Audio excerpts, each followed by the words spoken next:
Hello बच्चों आज मैं जो है आपको केमिकल काइनेटिक का वीडियो का पार्ट 3 देने जा रहा हूं। फर्स्ट और सेकंड तक मैं आपको रेट ऑफ केमिकल रिएक्शन और law of mass action discuss कर चुका था। आज हम पढ़ने जा रहे हैं फर्स्ट ऑर्डर के रिएक्शन के लिए इंटीग्रेटेड फॉर्म। देखिए रिएक्शन है ए गिव्स प्रोडक्ट, ये रिएक्शन है। इसमें इस रिएक्शन का जो रेट है R equal to K active mass of A. यदि ये reaction n equal to first, यानी कि n equal to first order है, n की वैल्यू क्या है, फर्स्ट है, तो ये हुआ फर्स्ट ऑर्डर रिएक्शन। तो यहां पर n की जगह हम 1 लिखेंगे और इस ऑर्डर का, इस रिएक्शन का हम इंटीग्रेटेड फॉर्म निकालेंगे। तो आज हमको डिस्कस करना है इसमें इंटीग्रेटेड फॉर्म ऑफ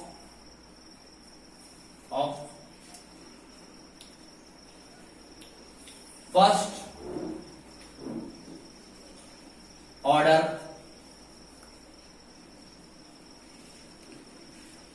रिएक्शन। हमने आपसे कहा let reaction A gives product और लेट, जब ये रिएक्शन स्टार्ट हुआ, स्टार्ट होने से पहले टाइम 0 था और इसका कंसंट्रेशन था ए, यानी कि कंसंट्रेशन ऑफ ए, जिसको हम कहेंगे इनिशियल। यानी कि जब हमने रिएक्शन स्टार्ट किया उस समय ए का कंसंट्रेशन ए था, कैपिटल ए, रिएक्टेंट का कंसंट्रेशन ए मोल पर लीटर था। कब? जब टाइम क्या है 0, तो इसको हम लिखते ए नॉट। ए नॉट मतलब इनिशियल में। जब ये टाइम 0 है तो प्रोडक्ट तो हो गया ही नहीं कुछ। अब हमने आपसे कहा फाइनल टाइम है टी। कोई टाइम टी हो गया, T1 T2 या कुछ ही मान लो।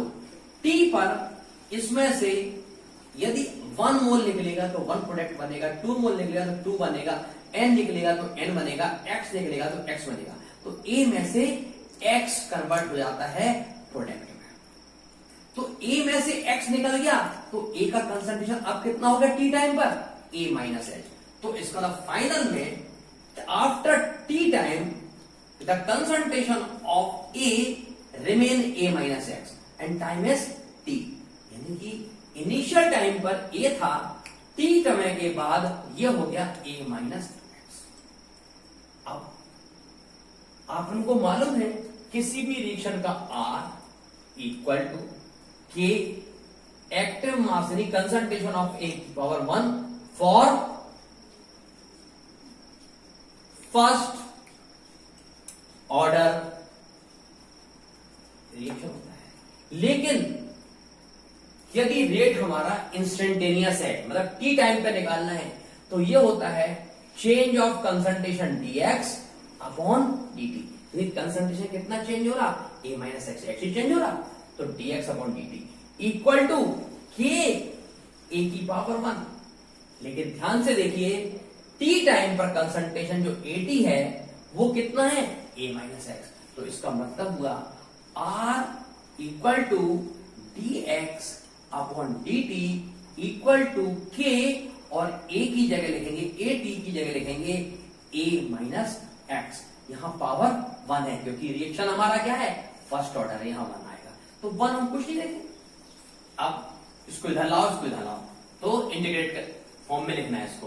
तो dx upon a minus x equal to k into d.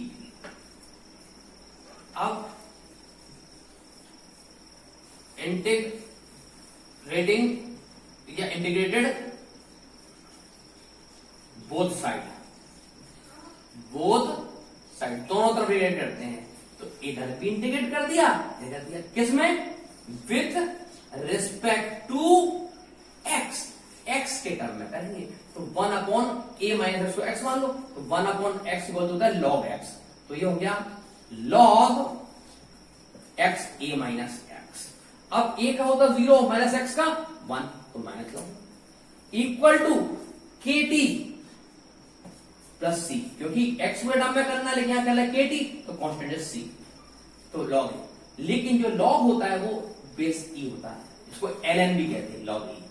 अब ये हो गया इक्वेशन नंबर हमारा 1। अब सुनिए, if t equal to 0, if t equal to 0 है, तो x इक्वल टू, यदि t 0 है तो x भी 0 होगा, तो x इक्वल टू 0। अब put the value of t and x in this one, equation number 1, तो minus log e a minus x क्या है 0, तो ये log e equal to k, t की जगह 0 प्लस c, ये 0 जाएगा, तो c equal to minus log a base e, ये हो गया हमारा c। अब put the value of c in equation number 1। Now put the value of c, put the value of c, ये in इक्वेशन नंबर 1 इसमें रखते हैं, तो minus log e a minus x equal to kt plus c, c की जगह minus log e minus log a base e। अब ये log इस तरफ कर लो और बाकी सब उधर, तो इधर लाओ तो ये माइनस इधर आएगा प्लस, तो log a base e minus log a minus x base e equal to k into t. log m minus n, तो log a upon a minus x, जो भी log है ये e है, इसको ln बोलते हैं, इक्वल टू kt। क्यों? बिकॉज यहां पर ये क्यों आया, फॉर्मूला है log m into n equal to log m plus log n, ये एक फॉर्मूला होता है log m। तो log m minus n equal to, sorry log minus में होता है n, तो log इनटू में है तो प्लस, तो ये log m यहां पर रेशियो वाला माइनस वाला फॉर्मूला है, तो log m minus log m equal to log m upon n, ये फॉर्मूला यहां पर हमने यूज किया है। अब देखिए k क्या हो गया, तो k equal to 1 upon t log a upon a minus x base e, ये बेस e। एक फॉर्मूला और होता है log x base e equal to 2.303 log x base 10। यदि e को 10 में कन्वर्ट करना है तो 2.3, तो e को 10 में कन्वर्ट करते हैं, तो k equal to 2.303 t log a upon a minus x, तो ये बेस 10 हो गया। यदि हम कुछ नहीं लिखें तो 10 माना जाता है बेटा। इस तरह ये हमारा फर्स्ट ऑर्डर के रिएक्शन के लिए इंटीग्रेटेड फॉर्म आ गया, where k is the rate constant for first order reaction. ठीक है बेटा, अब सुनिए, ये हमारा डेरिवेशन आ गया। इस डेरिवेशन को हम कई तरह से एग्जाम में इस्तेमाल कर सकते हैं इस फॉर्मूले को।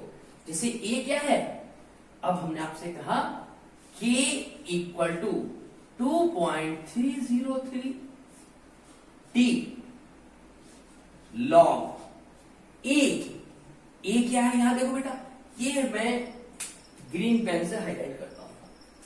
ए क्या है, ये है मेरा ए। ए है इनिशियल कंसंट्रेशन ऑफ ए, तो यहां लिखते हैं ए की जगह, इस ए की जगह, क्योंकि ए इक्वल टू ए नॉट, और ए माइनस एक्स, और ए माइनस एक्स इसकी जगह लिखते हैं a t, concentration at time t, यानी कि concentration of a initial and concentration of a final. ये भी फॉर्मूला हो सकता है। तो इसका मतलब ये फॉर्मूले में या तो ये ले सकते हैं, या k equal to 2.303 t log a upon a minus x, ये भी लिख सकते हैं। चाहे कंसंट्रेशन की ए नॉट की वैल्यू a है और ए टी की वैल्यू a माइनस, चाहे कंसंट्रेशन की वैल्यू लिख दीजिए, चाहे कंसंट्रेशन का सिंबल लिख दीजिए, दोनों हम फॉर्मूले को यूज कर सकते हैं। अब सुनिए, ये हो गया, हमने आपसे कहा कोई काम 10 आवर्स में होना है, तो टी हो गया 10, और जब हमने स्टार्ट किया तो उसके 5 मोल पर लीटर थे, और 10 आवर्स के बाद उसके मोल हाफ बचे, यानी कि जो 5 थे वो 2.5 हो गए, तो जो a माइनस एक्स है वो 2.5 हो गया, तो 5 अपॉन 2.5 से हम k निकाल सकते हैं। इसी तरह हम इसमें यदि किसी का टाइम हाफ लाइफ दिया है तो भी हम k निकाल सकते। तो इस फॉर्मूले से हम एक तो रेट कांस्टेंट निकाल सकते फॉर एनी टाइम t, और दूसरा निकाल सकते rate constant when time is half, यानी कि जब हाफ लाइफ मालूम है। जैसे हमने आपसे कहा कोई किसी की हाफ लाइफ 30 डेज है, इसका मतलब है कि यदि इसकी हाफ लाइफ 30 डेज है तो 30 डेज में ये आधा हो जाता है। यदि ये 100 ग्राम का है तो हाफ लाइफ 30 डेज में ये 100 का 50 बचता है। यदि ये 50 ग्राम है और इसकी लाइफ 10 इयर्स है तो 10 इयर्स के बाद ये 50 का 25 बचता है। हाफ ईयर का मतलब होता है कि यदि ये टाइम हाफ ईयर है तो ये जो भी सामान था वो आधा हो जाएगा। अब सुनिए,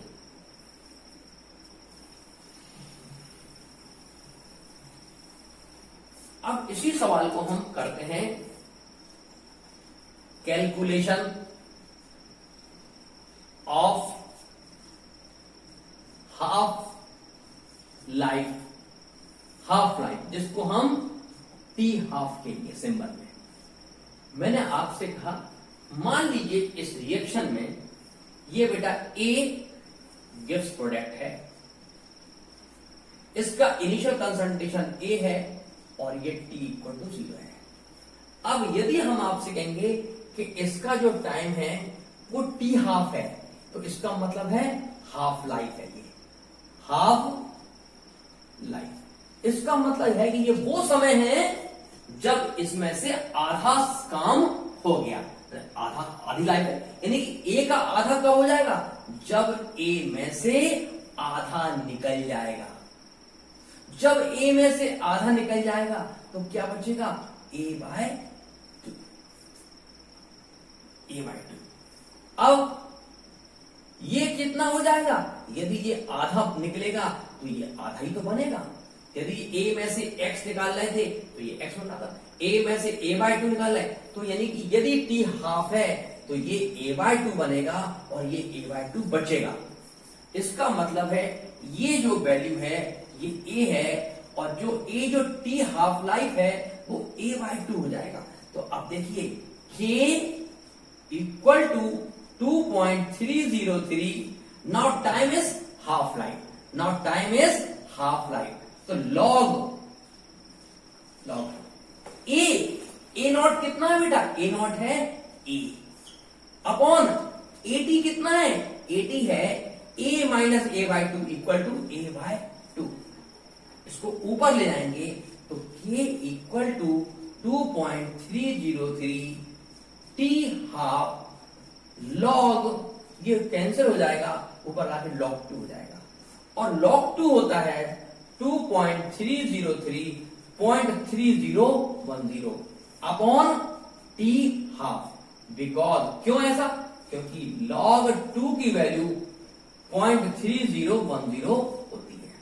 आप सुनिए, यदि हम इसको इसमें मल्टीप्लाई करें तो आंसर आएगा हमारा k इक्वल टू 0.69321 अपॉन, या 32 लिख लो बस, अपॉन टी हाफ।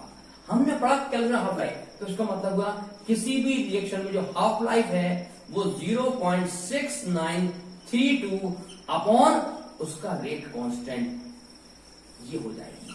ये आ गया, तो दो फॉर्मूले आ गए, एक calculation of rate constant at any time T, और दूसरा calculation of half time when rate constant is given.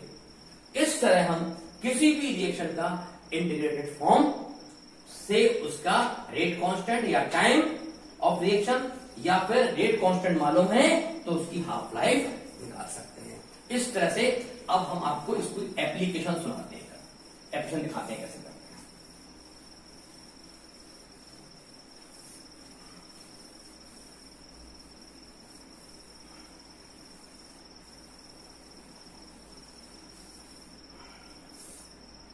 Question है बेटा, एक क्वेश्चन दे रहा हूं मैं, question, A reaction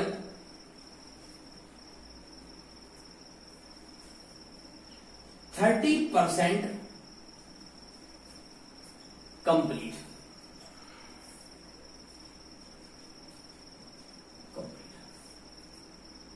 in 5 days. Find when it complete 50%। Question आ गया, ठीक है। तो when it complete यानी कि हमें कंप्लीट यानी कि टाइम फाइंड करना है, टाइम हमें फाइंड करना है 50% का, और हमें 30% का टाइम मालूम है। तो इसका मतलब हमको दो क्वेश्चन दिए हैं, ये दिया है और ये हमें फाइंड करना है। तो फर्स्ट पार्ट में फॉर्मूला होता है k equal to 2.303 t log a upon a minus X. A क्या था, a नॉट को हम a लिखते थे और a t को हम a माइनस एक्स लिखते हैं। अब सुनो, a नॉट मतलब प्योर कितना है, 100 ही तो हुआ, 100 परसेंटेज का मतलब 100 होता है, यानी कि 30%, यानी कि 100 में से 30% हो गया, तो हो कितना गया 30%, यानी कि था 100 और ये 30% हो गया, तो यानी कि जो हो गया वो x हुआ, तो -30, तो कितना बचा 70% बचा। तो A naught of formula k equal to 2.303, इस समय जो टाइम है वो टाइम कितना है 5 डेज।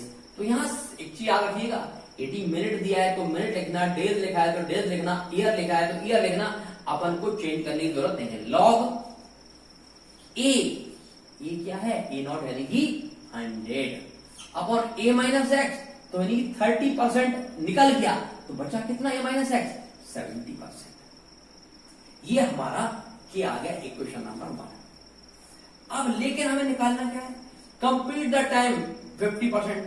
तो फॉर्मूला फिर k equal to 2.303 t log a upon a minus x. अब सुनिए, ये किसका है, ये था हमारा 30% कंप्लीट होने का, ये 50% कंप्लीट। जब 50% कंप्लीट होगा तो a का कंसंट्रेशन इनिशियल में कितना होगा 100, तो फिर जो हमारा a का कंसंट्रेशन जो t है वो टाइम पे कितना होगा 50%, यानी कि 100 माइनस 50, तो 50 तो बचेगा। तो देखिए ये k इक्वल टू, इसका टाइम निकालना तो इसका टाइम वैसे हाफ लाइफ होगा, लेकिन ये 2.303 t की जगह हमें फाइंड करना है log a की जगह 100 और a जगह 100 माइनस 50। ये इक्वेशन नंबर 2 हो गया। और बेटा फर्स्ट और सेकंड से दोनों के सेम होंगे क्योंकि रिएक्शन तो एक ही है। तो इसका मतलब है 2.3035 log 100/70 equal to 2.303 t log 100/50। 100/50। अब देखिए बेटा,